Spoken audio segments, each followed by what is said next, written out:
Hello friends, जैसा कि मैंने पहले के वीडियो में बताया था, इस वीडियो में मैं बात करने वाली हूँ गैस्ट्रोएंटरोलॉजिस्ट और अपने न्यूरोसाइकेट्रिस्ट के बारे में। अलॉन्ग विद दैट कि उन्होंने मुझे क्या मेडिसिन्स दिए, मैं किससे ठीक फील कर रही थी, ये सब के बारे में मैं इस वीडियो में आज आपसे बात करने वाली हूँ।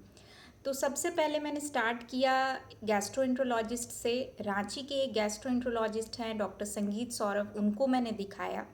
और चूँकि वो कंफर्म होना चाहते थे कि मुझे आईबीएस ही है, उन्होंने फिर से बोला कि आप जो है सारे अपने टेस्ट फिर से कराओ, क्योंकि 2 साल हो गए थे मेरे सारे टेस्ट कराए हुए। तो उन्होंने बोला कि आप ये जो मैं टेस्ट्स लिख रहा हूँ वो सारे टेस्ट आप करा के फिर से मुझसे मिलो। क्योंकि होता ये है फ्रेंड्स कि आईबीएस जो है या फिर आईबीडी या फिर और जो कोई प्रॉब्लम्स होते हैं स्टमक या इंटेस्टाइन के, तो उनके सिम्टम्स काफ़ी ज़्यादा सिमिलर होते हैं। तो पहले ये कंफर्म होना बेहद ज़रूरी है कि आपको आईबीएस ही है या फिर आईबीडी है या फिर कोई और इशू है। तो उन्होंने मुझे जो टेस्ट लिखाए थे वो मैं आपको बता रही हूँ। उन्होंने मुझे सबसे पहले सीबीसी, थायराइड और जो स्टूल रूटीन है, यूरिन रूटीन और culture, endoscopy and colonoscopy along with biopsy, faecal calprotectin, ये सब सारे test along with that ultrasound भी होल एब्डोमेन का उन्होंने लिखा था। ये सारे टेस्ट मैंने कराए, सारे टेस्ट के रिपोर्ट मैंने उनको दिखाया। सारे रिपोर्ट्स देखने के बाद उन्होंने फिर मुझसे कहा कंफर्म हो करके कि ये जो है आपको आईबीएस ही है और आईबीडी नहीं है, क्योंकि उन्हें भी डाउट हो रहा था कि मतलब इतना ज़्यादा वेट लॉस हो रहा है। तो मेरा इतना ज़्यादा वेट लॉस हो गया था कि उनको लगा कि आईबीएस में जो है जनरली ऐसा देखा गया है कि वेट लॉस बहुत ज़्यादा नहीं होता है, आईबीडी में हो सकता है या फिर कोई और डाइजेस्टिव इश्यूज़ में हो सकते हैं। तो उन्होंने बोला क्या कि नहीं, वेट लॉस हो रहा है बट आपको आईबीएस ही है, now we are confirm about it, और अब हम इसके अनुसार आपकी मेडिकेशन शुरू करेंगे।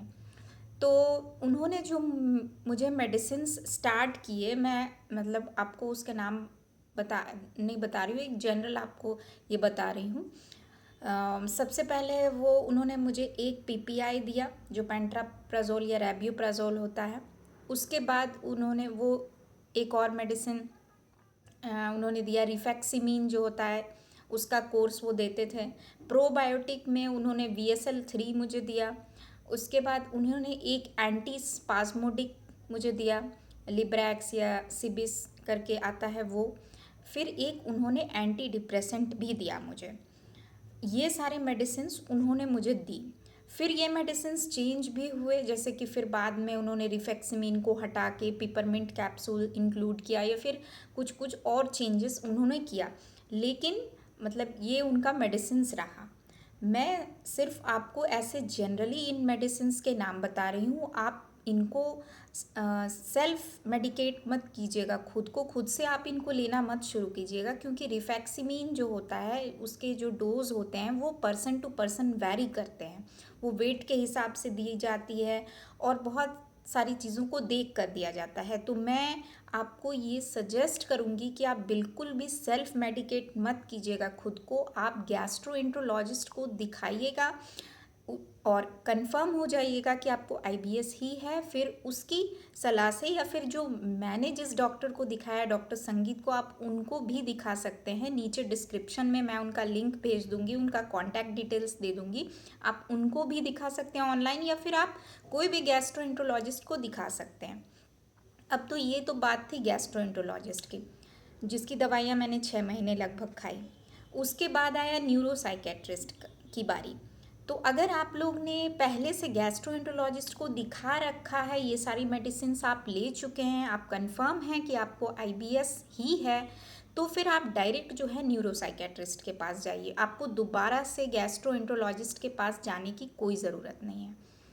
तो न्यूरोसाइकेट्रिस्ट में मैंने जिनको दिखाया उनका नाम है डॉक्टर पंकज मनस्वी, और वो माइंड एंड माइग्रेन नाम के से अपना क्लिनिक चलाते हैं बिहार में, भागलपुर में।